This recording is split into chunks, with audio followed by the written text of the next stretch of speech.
Hello guys, कैसे हैं सब दोस्त। उम्मीद करते हैं सारे बढ़िया होंगे, फिटफाट होंगे, मज़े में होंगे। तो गाइस आज जो वीडियो लेके हैं बहुत ही इंटरेस्टिंग वीडियो है जी। नासा शॉक्ड इसरो राइजिंग, ये आज की वीडियो का नासा टाइटल। शॉक्ड और इसरो राइजिंग। हाँ जी, देखते हैं इस वीडियो में। A new NASA mission. में India has done it. India has made space history. India is the first country in the world to land a spacecraft near the moon's south pole.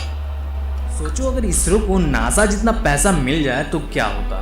शुरुआत से बात करते हैं। इसरो की कहानी काफी अलग है। आज तो इसरो दुनिया की टॉप स्पेस एजेंसी में गिना जाता है। वो कभी एक उधार लिए हुए कंप्यूटर से चल रहा था, हाँ सच में, और उस कंप्यूटर को एक चर्च के बाथरूम में रखकर काम होता था। एक बार तो इसरो ने अपना सैटेलाइट बैलगाड़ी से लॉन्च साइट तक पहुंचाया था। सोचो, इतनी कम सुविधाओं के बावजूद इसरो ने एक बार में 104 सैटेलाइट लॉन्च करके वर्ल्ड रिकॉर्ड बनाया और मार्स तक पहली ही कोशिश में पहुंचने वाला पहला देश भी बन गया, और वो भी सिर्फ $74 मिलियन में। वहीं नासा का वैसा ही मिशन $710 मिलियन में हुआ था। अब अगर बात करें बजट की, तो इसरो हमेशा कम पैसों में काम करता आया है। चंद्रयान 2 के वक्त उनके पास इतना भी पैसा नहीं था कि असली मून सॉइल खरीद सकें, तो उन्होंने एक खास पत्थर से खुद चांद जैसी सतह बना ली। जुगाड़ का दूसरा नाम इसरो ही है शायद। लेकिन यार दिक्कतें सिर्फ पैसों की नहीं थी, बाहरी दबाव भी थे। अमेरिका ने इसरो और रूस की कायरो इंजन डील रुकवा दी थी। अब यहाँ पे एक बात समझनी जरूरी है, अमेरिका का ये रुख सिर्फ टेक्नोलॉजी ट्रांसफर रोकने तक सीमित नहीं था। ये दरअसल एक जियोपॉलिटिकल चाल थी। अमेरिका को ये डर था कि अगर भारत ने खुद का क्रायोजेनिक इंजन बना लिया तो फिर उसे लॉन्च सर्विसेज के लिए न नासा की जरूरत रहेगी न यूरोप की। इसलिए उन्होंने MTCR missile technology control regime का हवाला देकर रूस पर इतना दबाव डाला कि वो डील टूट ही गई।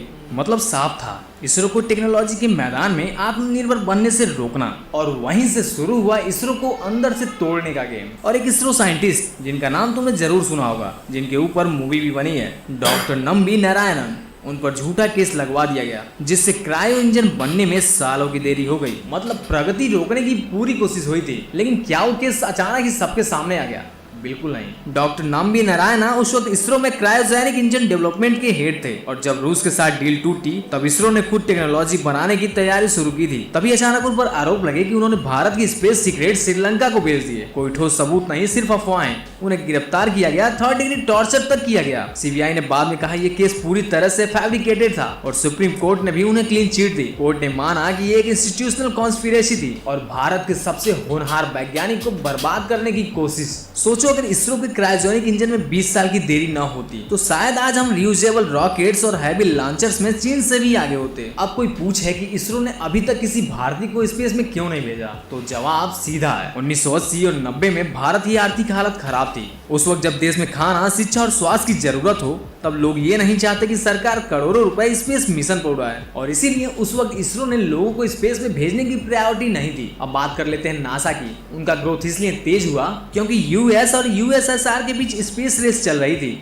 दोनों देश एक दूसरे से आगे निकलने के लिए अरबों डॉलर झोंक रहे थे। इसरो को वैसा मौका कभी मिला ही नहीं, लेकिन इसरो का नजरिया भी थोड़ा अलग था। इसके संस्थापक विक्रम साराभाई ने साफ कहा था, हमें स्पेस टेक्नोलॉजी इसलिए चाहिए ताकि भारत के असली मुद्दों को सुलझाया जा सके, जैसे खेती, शिक्षा, मौसम की जानकारी, न कि सिर्फ चांद पर झंडा गाड़ने के लिए। तो अगर इसरो को नासा जितना पैसा मिल जाए तो सोचो क्या क्या मुमकिन हो सकता है। लेकिन तब भी इसरो ने बिना शोर मचाए कम बजट में दुनिया को दिखा दिया कि असली ताकत पैसों में नहीं, सोच में होती है। पर फिर भी इसरो के पास आज जो भी है वो किसी इंस्पिरेशन से कम नहीं है। उन्होंने ये तो दिखा ही दिया कि ताकत सिर्फ पैसों में नहीं होती, असली ताकत सोच, विजन और उस पर काम करने की लगन में होती है। अब अगर हम इसरो के कुछ और मिशंस पर नजर डालें तो बात और साफ हो जाती है। जैसे आदित्य L1 सूरज का अध्ययन करने वाला भारत का पहला मिशन। ये मिशन भी नासा के मुकाबले बहुत ही कम बजट में तैयार किया गया, लेकिन इसका साइंटिफिक वैल्यू जबरदस्त है। और इसमें सबसे खास बात यह है कि इसरो अब सिर्फ अर्थ और मून तक सीमित नहीं रह गया, वो सूरज, मंगल और आगे डीप स्पेस की तरफ बढ़ रहा है, जो इंडिया का खुद का स्पेस ऑब्जर्वेटरी है। नासा के पास तो ह्यूबल जैसे टेलीस्कोप हैं, लेकिन इसरो ने अपने लिमिटेड बजट में भी एक पूरी ऑब्जर्वेटरी बना दी, और वो भी वर्किंग कंडीशन में। पूरी दुनिया के साइंटिस्ट इसके डेटा को यूज कर रहे हैं। एक और बड़ी बात यह है कि इसरो के सैटेलाइट सिर्फ एक्सपेरिमेंट्स के लिए नहीं होते, उनका रियल वर्ल्ड इम्पैक्ट होता है। जैसे कि कार्टोसैट सीरीज के सैटेलाइट्स जो अर्थ की हाई रेजोल्यूशन इमेज भेजते हैं, ताकि एग्रीकल्चर, अर्बन प्लानिंग और डाइजेस्टर मैनेजमेंट जैसे कामों में मदद मिल सके। इसरो का हर मिशन सिर्फ स्पेस में कुछ भेजना नहीं होता है, बल्कि उसका सीधा असर आम लोगों की जिंदगी पे होता है। बारिश कब होगी, सूखा कितना गहरा है, फसल कैसी होगी, यहाँ तक स्कूलों में टीवी से पढ़ाई कैसे पहुँचेगी, ये सब इसरो की वजह से मुमकिन हुआ है और यही इसरो की सोच रही, हमेशा स्पेस फॉर पीपल। अब एक और एंगल से सोचो, नासा जैसे बड़े बजट मिलने का मतलब सिर्फ बड़े मिशन ही नहीं बल्कि बहुत ही तेजी से इनोवेशन भी होते। आज अगर इसरो के पास उतने फंड्स होते तो वो खुद अपने लॉन्चेस के लिए लिक्विड मीथेन जैसे नए फ्यूल पर काम करता और यूजेबल रॉकेट्स जैसे नासा के स्पेसएक्स से पार्टनरशिप है वैसे ही एडवांस सिस्टम इंडिया भी बना सकता था। इसरो ने HAL, BHEL, L&T, गोदरेज जैसे प्राइवेट पार्टनर के साथ मिलकर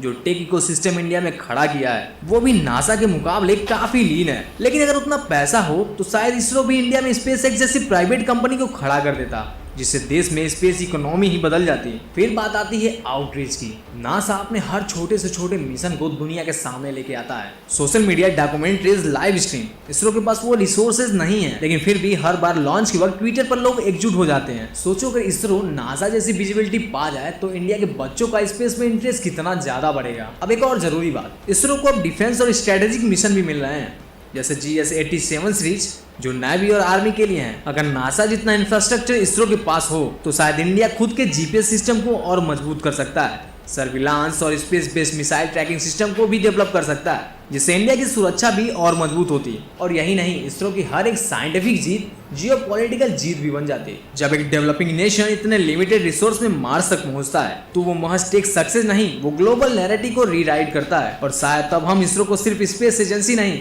एक कंप्लीट स्पेस पावर के रूप में देख पाते जो न सिर्फ साइंटिफिक डिस्कवरीज कर रही है बल्कि देश की इकोनॉमी, एजुकेशन, डिफेंस और डेली लाइफ को भी बदल रही है। अब जब इसरो अपने पहले ह्यूमन स्पेस फ्लाइट मिशन यानी गगनयान की तैयारी में जुटा है तो बात और भी रोमांचक हो जाती है। ये वो मिशन है जिसमें पहली बार भारतीय एस्ट्रोनॉट, जिन्हें वायोनॉट्स भी कहा जा रहा है, भारत की बनाई गई टेक्नोलॉजी से स्पेस में जाएंगे। और ये सब कुछ हो रहा है बिना नासा के $multi-billion बजट के। गगनयान सिर्फ स्पेस मिशन नहीं है, ये एक सिंबल है कि अब भारत भी ह्यूमन स्पेस फ्लाइट कैपेबिलिटीज रखता है और वो भी सेल्फ रिलायंटली। अगर यही मिशन नासा के पास होता तो शायद उसका खर्च 10 गुना ज्यादा होता। इसरो इसे करीब 10,000 करोड़ में करने जा रहा है जिसमें सिर्फ लॉन्च ही नहीं, ट्रेनिंग, कैप्सूल, रिकवरी सब कुछ शामिल है। अब इसरो सिर्फ गगनयान तक रुकने वाला नहीं है, अगला टारगेट है शुक्रयान। हाँ, वेनस, शुक्र ग्रह की तरफ इसरो की नजर है और ये दुनिया की उन कुछ गिने चुने देशों में शामिल हो जाएगा जो वेनस की एटमॉस्फेयर और सरफेस को एक्सप्लोर कर रहे हैं।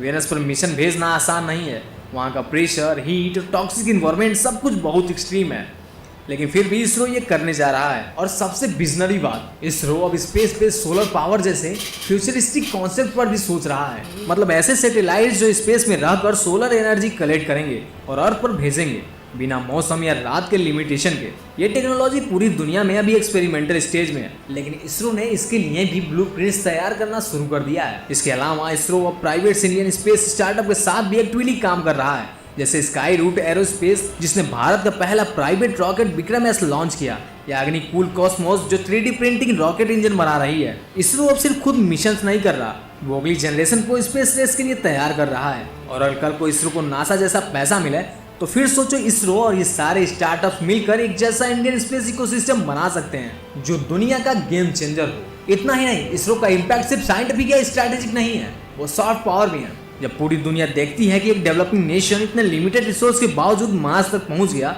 तो भारत को सिर्फ एक पुअर देश नहीं बल्कि एक टेक्नोलॉजिकल फोर्स की तरह देखती हैं। अब एक और बात जो कम ही लोग जानते हैं, इसरो के सैटेलाइट ने कई बार डिजास्टर के वक्त जान बचाई है, चाहे 2004 का सुनामी हो या 2015 की चेन्नई फ्लड्स। इसरो ने टाइमली सैटेलाइट्स में से रेस्क्यू ऑपरेशन में मदद की। अब अगर नासा जैसा इंफ्रास्ट्रक्चर हो तो ऐसे हर नेचुरल डिजास्टर से पहले अर्ली वार्निंग सिस्टम और एक्यूरेट फ्लड प्रेडिक्शन मॉडल बनाए जा सकते हैं। इसके अलावा इसरो अब आर्टिफिशियल इंटेलिजेंस और मशीन लर्निंग को भी स्पेस एप्लीकेशन में इंटीग्रेट कर रहा है ताकि सैटेलाइट इमेजरी को तेजी से एनालाइज किया जा सके और उससे एग्रीकल्चर, माइनिंग और फॉरेस्ट कन्वर्सेशन में रियल टाइम डिसीजन लिए जा सके। तो आखिर में सवाल सिर्फ इतना नहीं कि इसरो नासा जितना पैसा पाए बल्कि ये भी कि दुनिया के सबसे शांत और ईमानदार एजेंसी को कब उसका डिजर्विंग रिकॉग्निशन मिलेगा और ईमानदार स्पेस एजेंसी को कब उसका डिजर्विंग रिकॉग्निशन मिलेगा।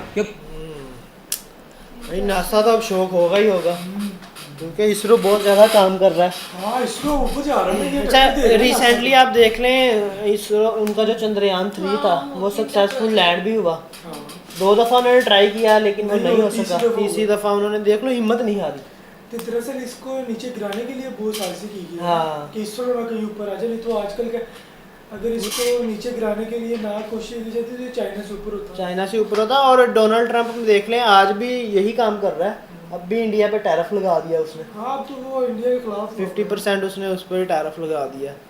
लेकिन फिर भी यार इसरो जो है ना वो वाकई मतलब वो फ्यूचर को मद्देनजर रख के काम कर रहे हैं कि मतलब फ्यूचर वाइज वो काम कर रहे हैं, आए दिन नए से नए प्रोजेक्ट लेके आ हाँ, रहे वो हैं। फ्यूचर को देखते हैं ना कि आगे ये वाला जमाना आएगा, ये होगा, हम उसके अकॉर्डिंगली काम। अब वो सोलर पे मेरे ख्याल में कर रहे हैं, कन्वर्ट कर रहे हैं उसको, मैं उस पे नहीं, इसरो बहुत ट्राई आगे कर जा रहे रहा हैं। है हाँ नासा के टक्कर भी है। असल में नासा के पास जो है ना वो पैसा बहुत है, हम्म। इसरो के पास अगर इतना पैसा हो ना अमेरिका तो है ना, इसरो सुपर बहुत ज़्यादा पावर। काम करे। लेकिन नासा का ये होता है कि हमारा काम अच्छा हो और लेकिन बजट कम हो, ये सोच होती है। इसरो की ये सोच। हाँ इसरो की बात कर रहा हूँ। नासा क्या है? तो बाकी नासा तो पैसा लगा रहे हैं ना, उसके हाँ, हाँ। पैसे बहुत। बाकी वीडियो इंटरेस्टिंग थी, मज़ा आया गाइस। आपको कैसी लगी है कमेंट सेक्शन में ज़रूर बताइएगा। तो मिलते हैं आपसे अगली वीडियो में। गुड बाय, अल्लाह हाफिज़।